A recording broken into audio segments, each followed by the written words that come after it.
Okay, so now we'll move on to our beef ragout. I'm going to fry off my meat and vegetables first for my ragout, mostly because I just want to get some more flavour into that stew if I can.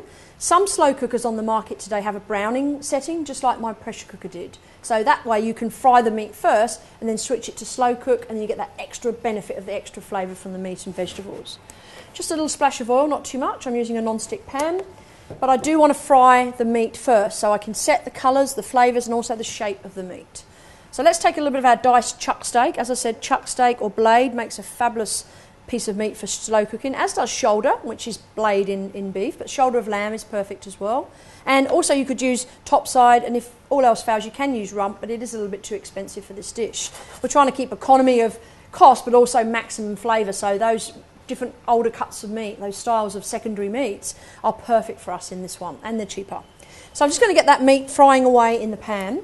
And while I'm waiting for that to heat up nicely, I'm going to cut my carrots, my celery and my onion. You can see I've cut some little dice here. So just a little nice, little neat dice.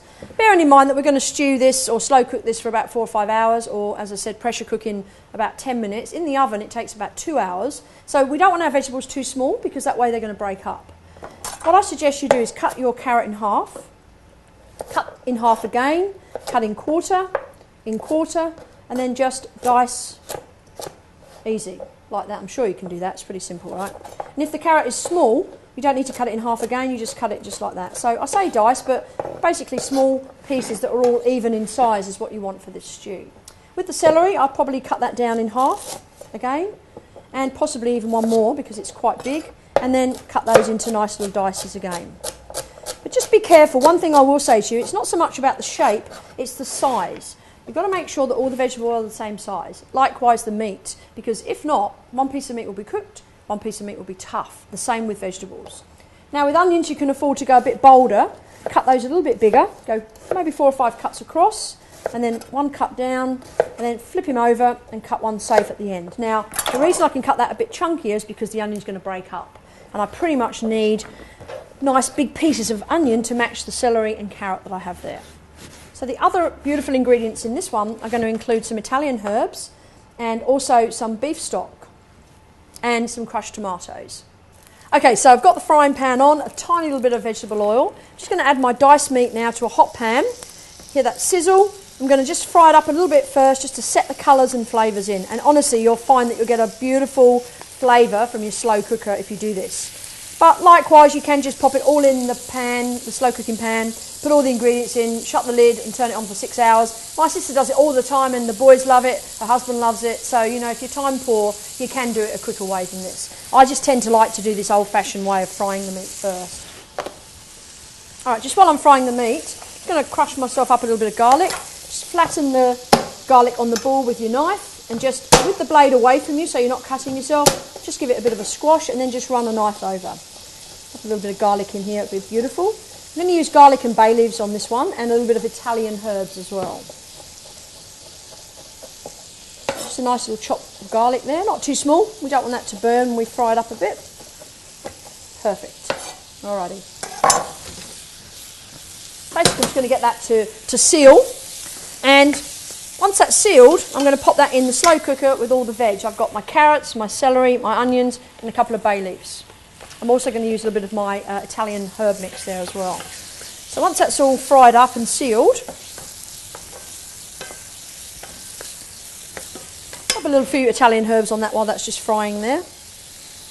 And once again, don't panic about the recipes. You can always go to the Smart Choices website and download all of the ingredients and all of the methods. I'm sure you'll find exactly what you're looking for, and you'll go through this and you'll remember it because you've seen it and then you think, yeah, okay, now I know.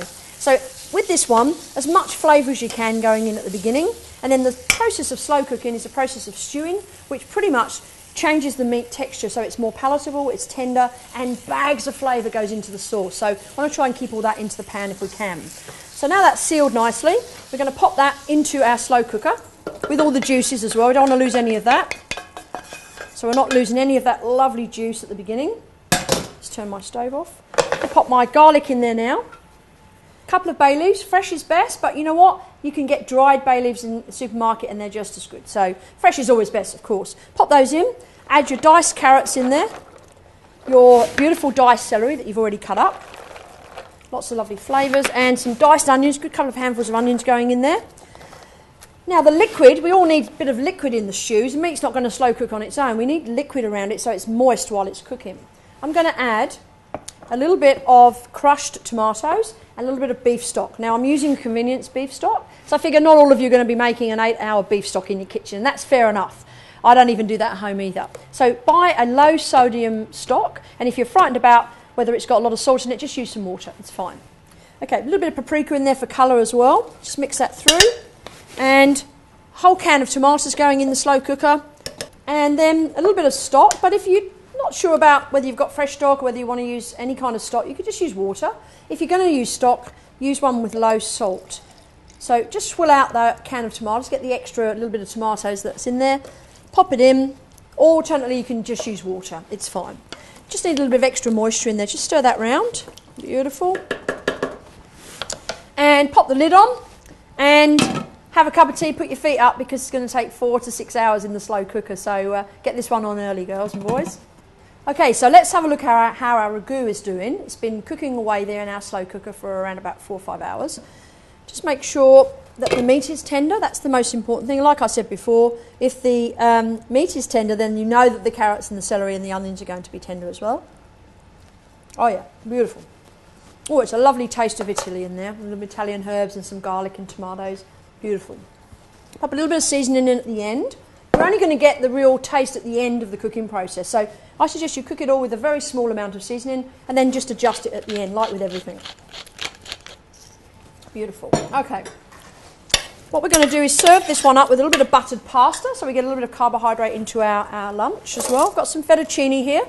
I've pre-cooked the fettuccine, I've just boiled it, and what I've done is just rinsed it off with a little bit of boiling water and run a little bit of oil through it so that it can stay a little bit slippery, so it's not just all coming together and sticking and looking rather stodgy, which is not what we want. So just warm it through.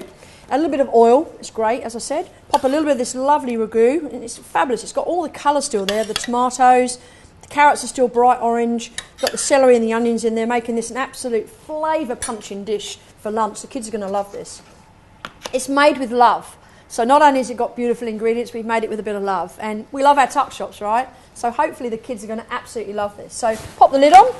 You could keep that warm in the hot box if you want, or you could keep it warm in your slow cooker and you could keep your noodles warm somewhere else. It's entirely up to you. So cooking with some fresh ingredients is a great way of greening up your tuck shop menus. And it also promotes smart, healthy choices through your school. So I hope with the help of a slow cooker and a pressure cooker, you too can make these beautiful casseroles and stews for winter, and your kids are going to have a great time. Thanks ever so much for watching. I'm Alison Taafe, the Sassy Chef, signing off. I love my tuck shop and hope you do too. Thanks.